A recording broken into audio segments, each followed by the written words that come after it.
The hardware that you'll see here are the same carriers that we use in any tracking system. The thing to remember now about a bypass system is for every one panel we have, we're going to use 2 carriers. In the installation we're going to do today, we have 4 total panels. So we need 8 total carriers. The thing that's important to remember about the carriers is that they are adjustable in their height. From the factory, we expect that most of these are at exactly the same height. You do want to lay them all down and kind of take a quick look just to ensure that one isn't shorter or taller than all the others. If they are, we're going to go find our installation wrench and our adjustment wrench, and we're going to go ahead and raise or lower these carriers as needed to make sure they're all the same. One of the things that I love to do at this point as well is you see these white pieces on top of our carriers. Well, these white pieces are called a friction brake, and they kind of look like this. Right? The friction brake keeps our carriers from rolling too freely inside of our track. It helps us with installations that aren't as level.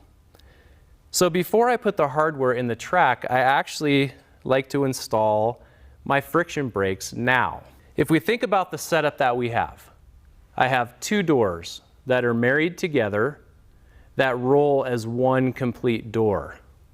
So how many friction brakes would I need to keep those 2 doors from rolling? The answer is 1. So I'm going to put 4 carriers. So I have 2 panels on my front, 2 panels on my back track. I'm going to put 4 total carriers in each track.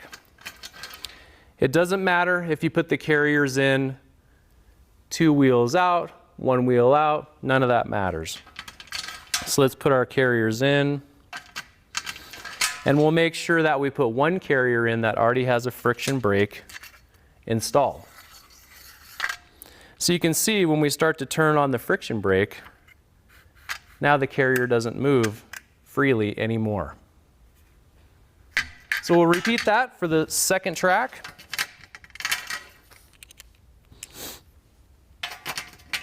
So again, we're going to install 4 carriers,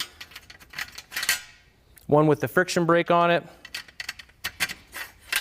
Maybe tighten down the friction brake just a little bit. That prevents the wheels from rolling out.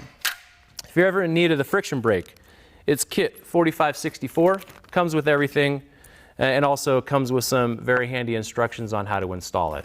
You're going to need a pair of needle nose pliers to do that. All right, great. So that's it for our track preparation. It's time to move on to the next step.